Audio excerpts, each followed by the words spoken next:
Today we're reading Peanuts, A Valentine for Linus by Charles M. Schulz. After the video, stay tuned for reading questions and activity ideas, and visit laurenmartinbooks.com for more free learning resources. Please like, share, and subscribe to Lauren Martin Books for more read-along stories. Now let's read A Valentine for Linus. Valentine's Day was just around the corner, and Linus wanted to give a valentine to someone very special, his friend Lydia. She sat right behind him at school, and Linus found her quite interesting and sometimes a bit frustrating. "Lydia, how would you feel if I gave you a valentine?" Linus asked. "I don't know," Lydia said. "Aren't you a little old for me?" Linus shook his head. "I'm only 2 months older than you," he said. "Yes, but the months have not been kind to you," Lydia smiled. Linus went to Charlie Brown for advice. "I asked if I should give her a valentine, and she cracked a joke. What should I do?" he asked. Charlie Brown thought for a moment and said, "I can't get up the courage to talk to the little red-haired girl. How am I supposed to help you?" "You're right, Charlie Brown," Linus agreed. "I have to figure this out on my own." As Linus turned to leave, Charlie Brown handed him a large envelope covered in hearts. "Before you go," Charlie Brown asked, "will you give this to the little red-haired girl for me?" The next day, Lydia showed something to Linus. "Look, I brought a pretty pink ribbon to wrap around my Valentine's Day cards." Linus thought that meant she wanted him to give her a Valentine's Day card. "Aha," Linus chuckled. "You do want me to make you a valentine." Lydia smiled. "Oh, I didn't say it was for your valentine." Linus was more confused than ever. While Linus was struggling to figure out if he should give a valentine to Lydia, one person was not struggling at all: Sally. She had made a big valentine for Linus, and she could not wait to give it to him. Once the glitter on the sparkly heart had finished drying, Sally rushed off to deliver it. Sally knocked on Linus's door and shouted, "Oh, sweet Baboo, I made you a pretty, pretty valentine." Linus did not answer the door. "I'm not your sweet Baboo," he yelled from inside. "Yes, you are," Sally countered. "It says so right here on this giant glittery heart." Sally slid the valentine under the door and skipped happily away. At recess the following day, Linus tried one last time to ask Lydia about Valentine's Day.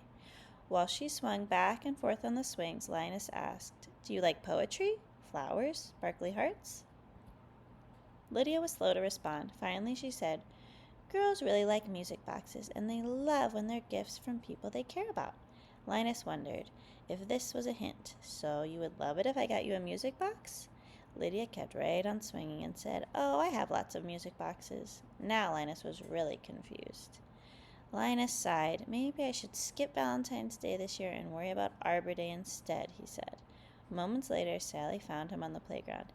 "Hello, my sweet Baboo. It's me, your sweet Babooette," she cooed. "I made you another valentine." Linus lost his temper. "I'm not your sweet Baboo, and I've never even heard of a Babooette. I don't want your dumb valentine. Leave me alone," he hollered. Sally's face, which had been lit up with excitement, suddenly looked very sad. She ran inside crying. Over on the swings, Lydia scowled. She had seen the whole thing and was angry at Linus for being so mean. Charlie Brown saw what happened as well. "Linus, what's going on?" he asked. "I have some thinking and apologizing to do," Linus said softly. Later that day, Linus visited Sally. "I'm sorry I hurt your feelings. I liked your valentines very much," Linus said. Then he handed her a card and said, "I made this for you." "A valentine?" Sally squealed. "It says for my friend." "Just friend, Sally," Linus insisted.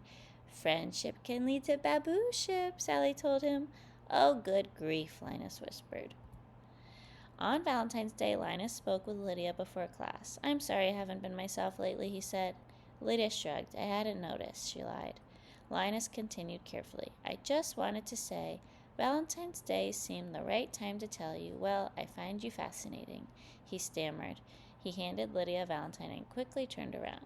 Lydia smiled widely, but Linus couldn't see since he was facing the other way. Lydia read the valentine and held it close to her. Then she wrapped it in a pink ribbon.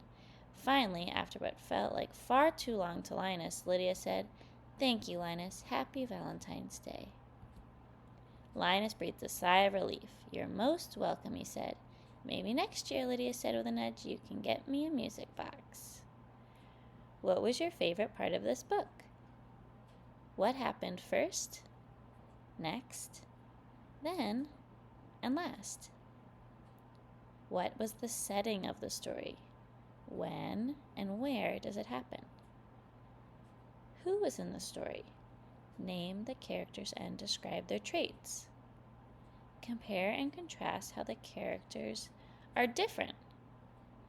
How do they respond to the same things in different ways? What is the main conflict or problem in the story? And how and why did the characters respond to this problem and solve it differently? What did the characters learn in this story, and what can you learn from them? What is the lesson or theme? What can you learn from this story, and how can you apply it to your own life? Who are some people you love, appreciate, care about, or are grateful to have in your life? How can you show them you love and appreciate them on Valentine's Day or any day of the year?